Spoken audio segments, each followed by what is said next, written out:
like sitting in the front row. All right, guys. So who are the players here?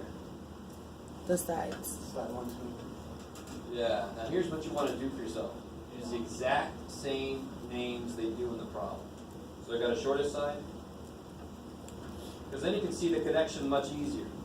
Shortest side, I got a longest side. And then I got a third side. Are you with me? Doesn't matter if it's like, okay, A, B, and then 3. It doesn't matter. Just use the same language. You can see where things came from. Which one of them is just going to be a single letter? Longest side. Because the shortest side has to do something to the longest side to figure out what it is. Same thing with the third side. So I'm going to call the longest side what? L. L? Okay. That's a dangerous letter for me. So what's the shortest side? 15. L minus 15. Yes, L minus 15. 15 less than L. And what's the third side?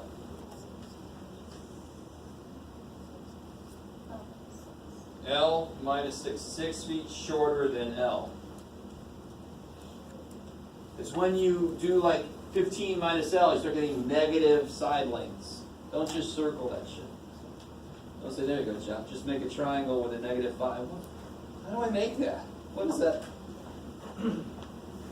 Hogwarts art school. So, what are these supposed to do? Is this an angle problem? No. Don't throw the 180 in here. What is this? Perimeter problem. So what are you supposed to do? You have to find the perimeter. Yeah, we know it's the perimeter is 102. But what's the perimeter in terms of the math names here? And what do I have to do with these three? They're all supposed to add up. Have to add up. That's what perimeter means, right? This side plus this side plus this side equals a perimeter.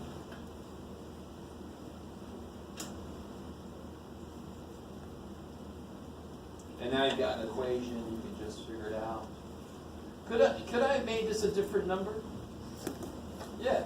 In fact, let's do this after this problem. I want to create a word problem with you. Yeah.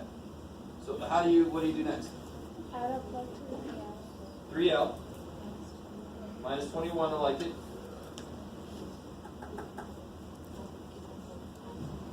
Add 21, that's in the wrong place. 3L equals 123. Divide by 3. Divided by 3, and we know 3 is going to go in because these add up to be 6. 41. 41 what? Feet. So L is 41 feet. What's the shortest side? Yeah. What's up? Everybody all right? 26 feet. Yeah, so then you do 41 minus 15, 26 feet. And what's this third side? 35 feet. And do they add up to be 102?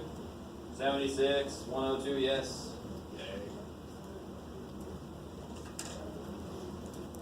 You see, since I have this set up like this, like this. Shit. Sort of like all right, now watch. Let me do this review with you guys. Here, let's all make a triangle. Bam, triangle. There, where is it? There it is. Oh, I see.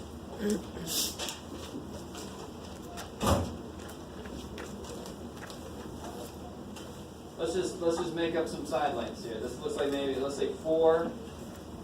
This is quite a bit longer, right? So let's say this is 7. This looks to be the longest side. Let's make this what you got, Jeff? 9. Everybody with me? All right. Now watch. Now this is kind of cool if you get the point here. How can I represent the longest side in terms of the shortest side? How do they relate to each other? I like it. So the longest side is 5 more than the shortest side.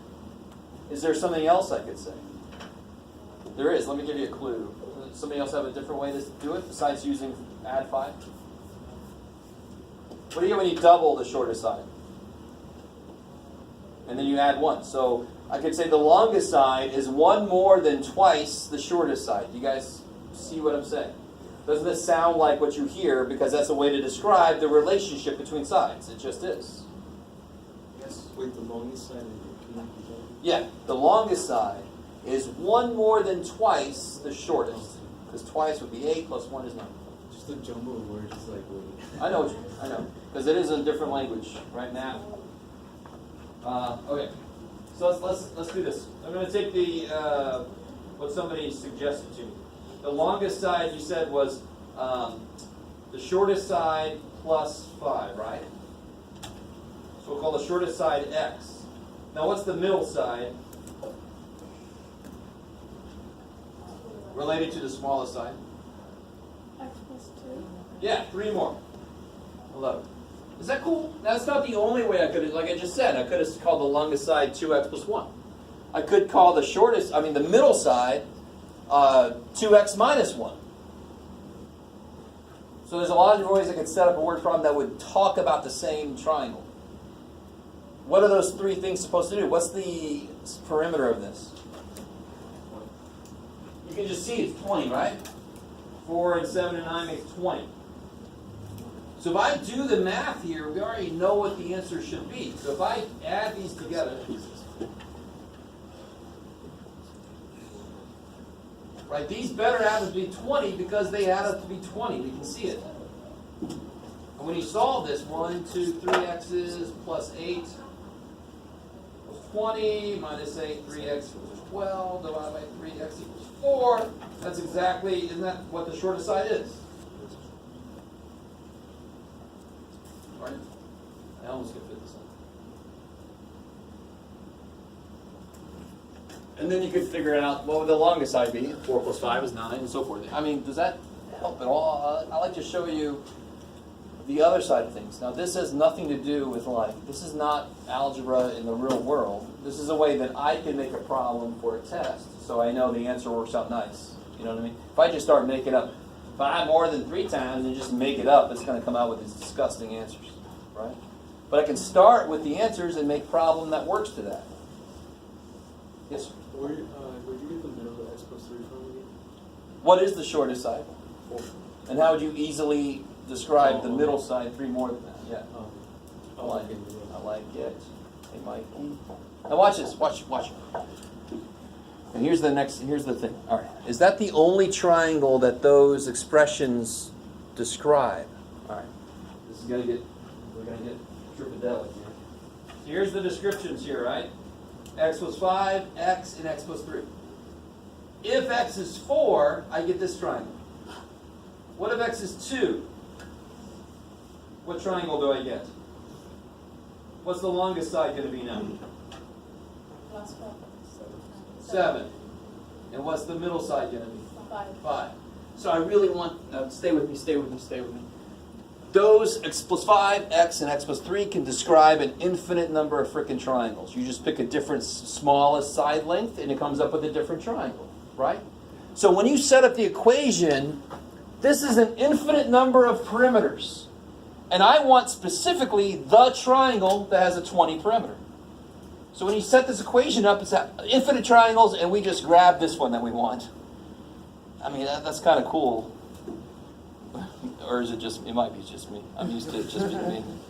Right, I understand. But that right there is an infinite number of possibilities, and if I make it equal to 20, I want the specific triangle. That wouldn't work. That ain't freaking perimeter 20. That perimeter is 14. So if I would have said equals 14, my x would have been 2. Because it would have been that triangle that I would get. I desperately want that to be kind of cool. Sort of, kind of. And some of you guys are like, dude, you lost me at, hey, the first thing you said today. Shit. All right. Let me see, what did I want to do now? Oh, yeah.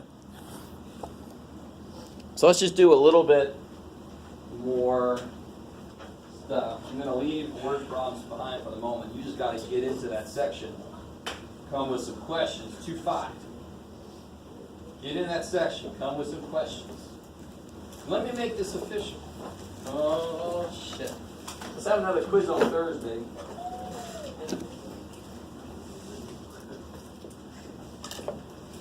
Yeah.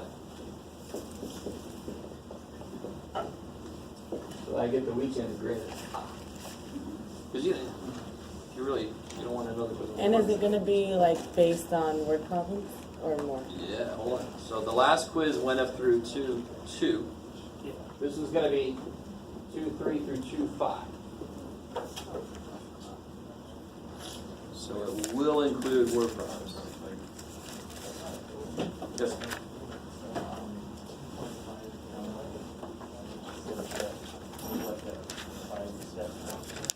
There's a. Oh yeah. No, you show my steps, which basically are the 5 steps, just in a little bit different order, right? Yeah. If you like the 5 steps they have in the book, do them because it's the same steps, really. Yeah. Maybe. Any questions about that? Okay. Let's do a little bit more. I want to see what you guys know about this kind of stuff already. Inequalities.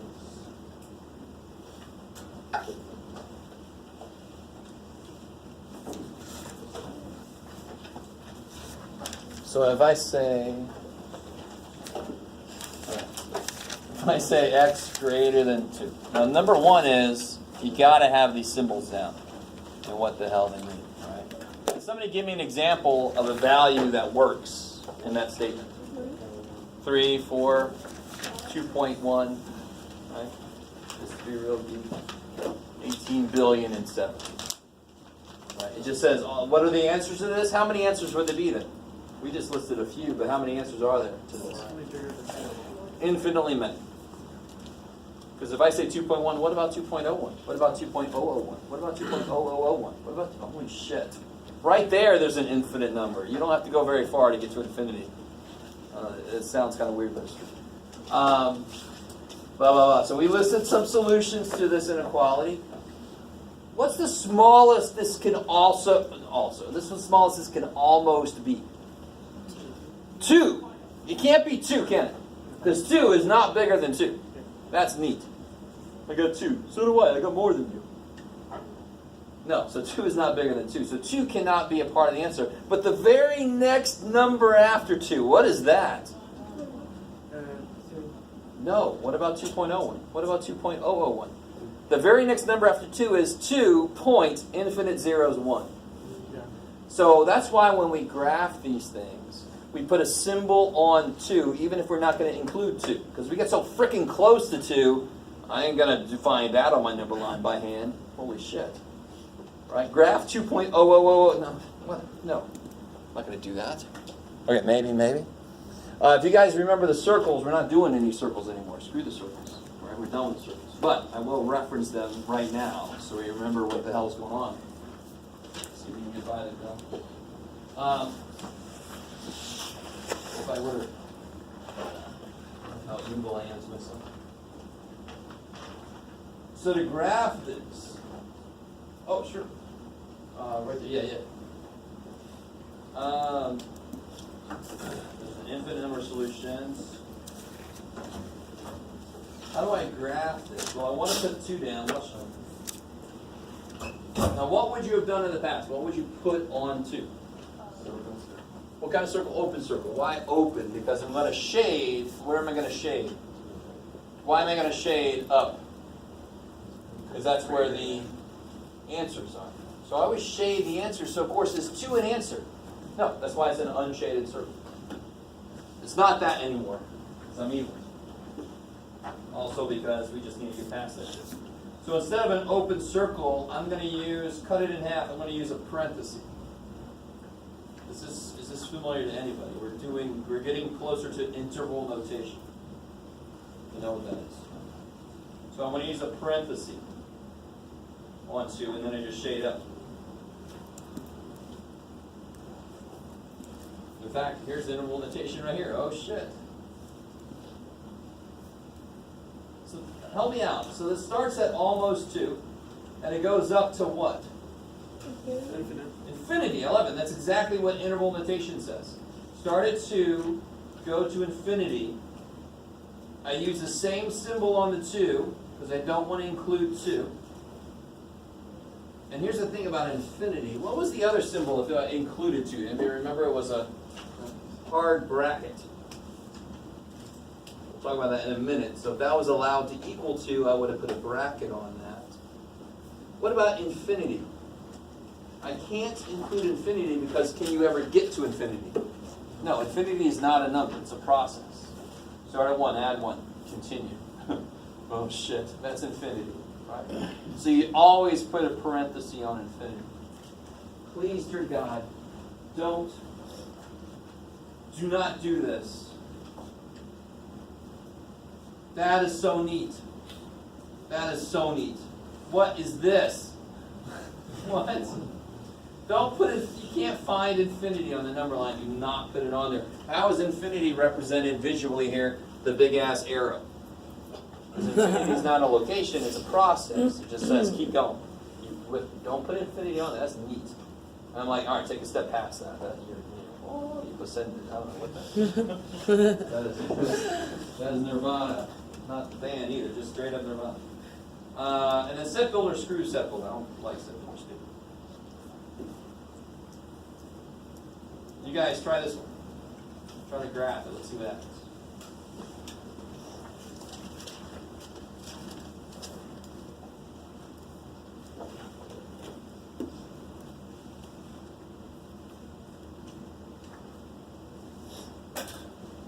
So I'm not going to use a parenthesis. Let me, this is a little evil for me to do this to you guys. Do I want to include -1? Yes. Yes, because it's allowed to equal -1, right? That's what that is, less than or equal to. So watch this. I want to include it, right? I want to include it. Yes, Jeff, that's the word. First letter's an I, right? Yeah, Jeff. So I'm going to use a bracket. I'm going to use this symbol. For when instead of a closed circle, I'm going to use that symbol. Bam. I'm opening it that way because I'm going to shade down because it's less than, right? I like it. I like it. So what's that look like in interval notation? Where does it start? Interval notation is always start, comma, end. Right? Small, comma, big. So where does it start? What kind of infinity? Negative infinity. So this goes from negative infinity up to -1, inclusive. So interval notation is just a more concise way to say what the picture says. And then screw set builder. We're not going to build into set. Build. So last thing before I let you out of here. I don't know if you guys remember what happens in a inequality like this. You go to solve it. How would you get x by itself? Divide by -1. Anybody remember what happens? Why? It's really funny. That's the right answer. But now here's why. You ready? Which one is bigger? Which one is bigger? 2 is bigger, right? Now divide both sides by -1. Which one's bigger? Okay. Right. So when you multiply or divide by negative, you change the side of 0 you're on. Which makes whatever was bigger is now smaller. That's why the sign flips. I like it. Okay, that's it. Come ready tomorrow with the word problem questions. And anything else.